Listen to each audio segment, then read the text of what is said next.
Hey everyone, this is Jax again here from the Popcorn Review Podcast. And man, oh man, AEW last night was intense. Not all the matches were crazy, not all the matches were out there, but I would honestly say that John Moxley and Adam Copeland, or Cope, how they're calling him now, oh my God. I don't think I've turned away from a match like that in a long time. When Spike got introduced there, they hit him in the stomach. You saw a couple blemishes there. But when they hit him in the back and you saw Yuta trying to like pull it off and you saw his skin tear, to be honest with you guys, that was probably the worst thing I've seen in a long time. To be honest with you, I'm a little disgusted. I'm a little in shock. I'd be surprised if Moxley is ready to go at Dynasty from what we saw. Might need some stitches there. Maybe they didn't expect it to go as bad as it did. Because when Yuta came in and tried to pull Spike off his back, you saw the tear in the skin there. I had to physically pause my TV and walk away. Like I had to physically walk away from the TV. And this is coming from a guy who saw the Attitude Era in WWE. Saw Mick Foley getting thrown off of the cage. Mick Foley doing some crazy stunts. The hardcore titles being put back and forth with individuals, and this is probably the craziest thing I've seen in a long time. To be honest with you, like I said, I walked away from my TV for a moment. I could not sit there and watch that. I will say that John Moxley and Adam Copeland, I'm surprised if you guys didn't get that "you sick fuck" chant because it was that crazy. Mox, I am surprised you're still doing stuff like that. Yes, it was a street fight, but that was intense for me personally. Intense, intense, intense. um Still don't know why this was a championship match and it wasn't first or last. I feel like it was kind of in the middle of the show there, to be honest with you, so I'm just surprised that AEW chose that route to put it there. I feel like with being a championship match, being a street fight, it should have maybe been first or last, like I mentioned. But again, John Moxley, I like you as a wrestler. You are a crazy individual. How you and Copeland thought that would have been of okay to put out there. Tony Khan, you approved it. I am surprised they aired it on TV. That's how graphic that looked to me. Um, and again, I know GCW, Moxley does stuff like that. I personally can't watch matches like that. This is kind of that same scenario there. Again, I'm in shock. You had me. If luckily that was his back and not his stomach. Though if they tore into his back like that, the stomach would have been a lot worse. So hopefully he's ready for Dynasty against Swerve. Hopefully Swerve takes the title there. He does have his guys back, the Death Riders. Seems like everybody's back in full force. I thought people were going to have more of a layover. With that match there, crazy street fight, like I mentioned. Spike spiked in his back. Like that's crazy to me. Looks like FTR might be splitting up or are turning on Adam Copeland. So we'll see how that goes. I will say at the end of the match, Cope looked like he was almost in tears that he didn't win the title. Maybe he expected more with AEW, maybe being a champ and go from there. But clearly he looked upset. Could have been upset over the FTR thing or maybe just great acting, but he definitely looked upset, looked like he was in tears. Maybe his tenure with AEW might come to an end. Not really sure how long he signed for. But again, you sick fuck. Crazy, crazy, crazy match. I will say that it did start off with the show with Speedball, Orange Cassidy, Mark Davis, and Ricochet. Um, Mark Davis is an animal. Definitely looked like it was David versus Goliath in that match there. You know, three speed runners, if anything, or speed guys going against a powerhouse. Um, Ricochet was definitely picking his spots. You know, definitely playing that heel card, even though Mark Davis is a heel as well. Ricochet was playing the part a little bit better, you know, jumping in when he needed to, trying to do a roll up, trying to take somebody else's move, throw someone out. Love Orange Cassidy. Um, you know, just love his gimmick. You know, a lot of people hate him because it's a jokey gimmick, or, you know, he's not that serious, but the man can wrestle. Like, you got to give him that. The man can wrestle. Speedball, not sure who this guy is, to be honest with you. Never really saw who Speedball was until he got introduced. They said he's from New Japan, from Canada. No idea. I personally feel like at the end, when Speedball went to pin Mark Davis and Ricochet jumped on, kind of saw that going to a three-way.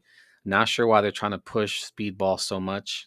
I feel like that's the thing that they do. They bring someone new in, they try to kind of shove it down your throat.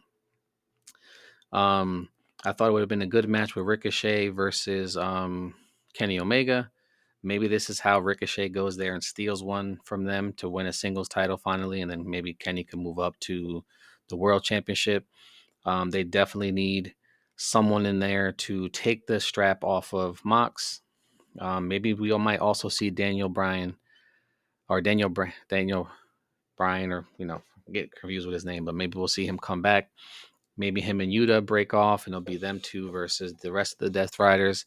For sure, it is for sure going to be some words there. I definitely see them pushing Swerve. Not sure if this is when he'll win the title. I hope he does. I'm kind of tired of the whole Death Rider gimmick. Don't understand it. I understand how they turned, you know, to get the title and how they're acting, but their persona doesn't make sense to me, you know. Um, we'll see how that goes.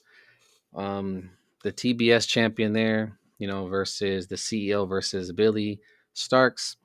CEO wins by a tap out. Starks had a pretty decent match there. From what I heard, honestly, it looks like it's going to be the CEO Mercedes Moné versus Athena from, you know, Ring of Honor champion. I hope they don't bury Athena. I haven't seen her in a while. I personally don't watch Ring of Honor. I know it's still property of, you know, AEW. I personally don't watch Ring of Honor. So it's kind of sucks. You know, they brought Athena in a couple years ago, and she's kind of been on that side on the Ring of Honor. So I just hope they don't bury her. I feel like she's a good wrestler. I know they're trying to build up Mercedes as this powerhouse, you know, four belts Monet or whatever they want to call it.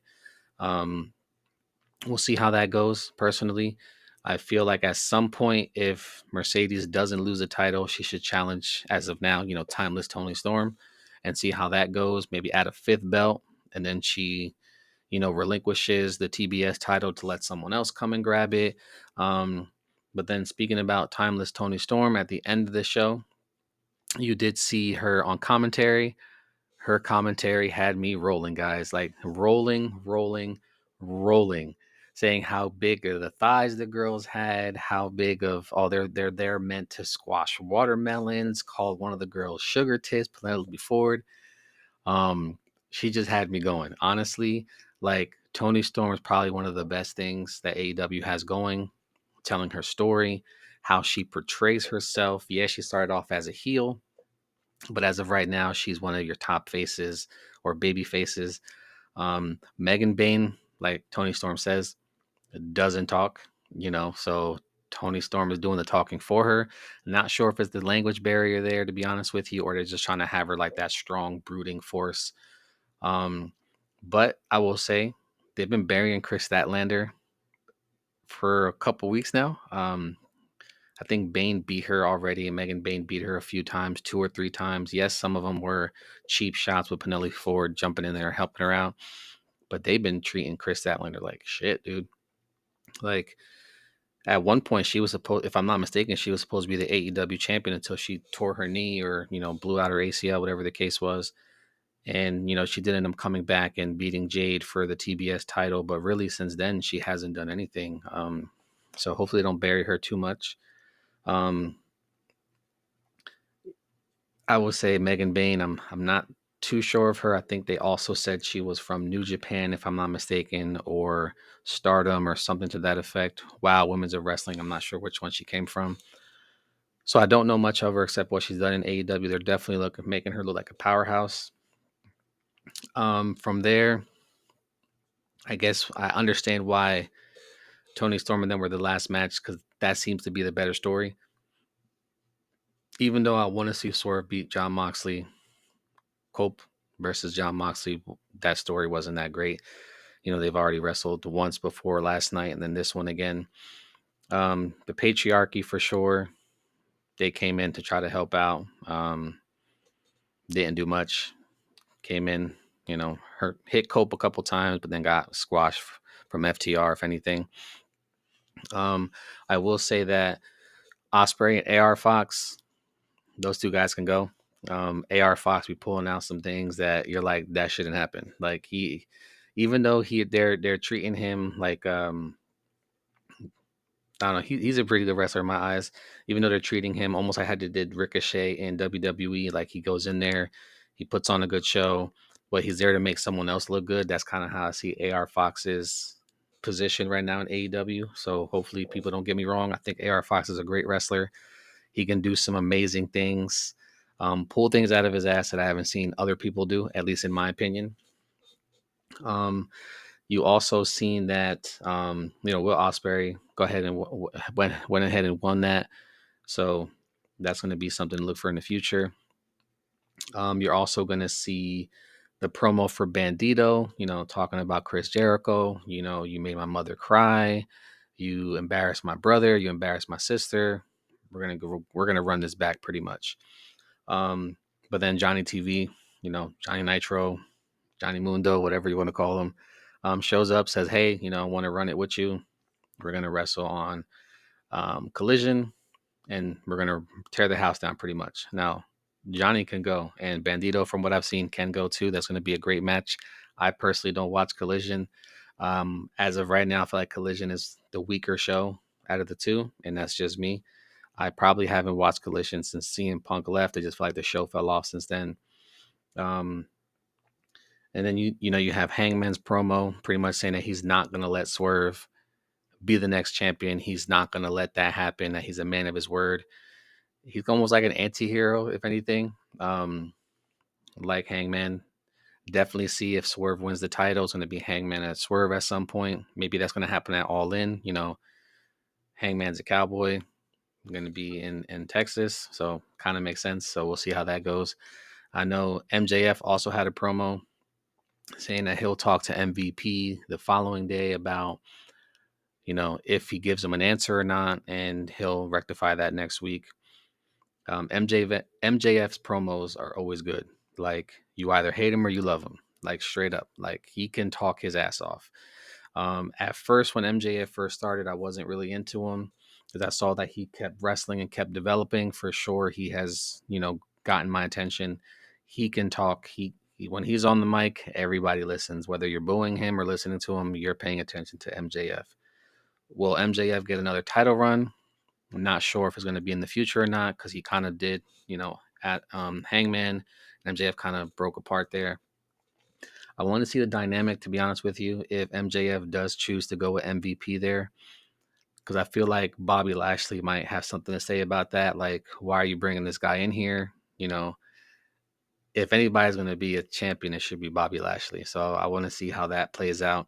Even Shelton Benjamin could be a mid card. He can go there and go for the TBS title, international title. Grab some, maybe even go over to Ring of Honor and be the world champion over there. Shelton can go too.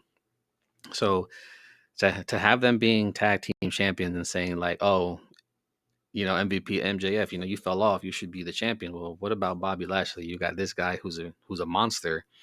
Yeah, he's a tag team champion, but that man's just a single competitor, and I think that's going to be some issues if they don't squash that before it gets started, to be honest with you. So I don't see MJF joining that, because I feel like Bobby Lashley is definitely going to say something point out to them that's, that doesn't make sense to him.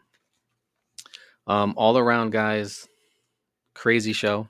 Just want to say crazy show, especially with John Moxley and Adam Copeland. I am surprised that they aired it. Surprised they didn't break away from it. Um, I think Spike should be retired.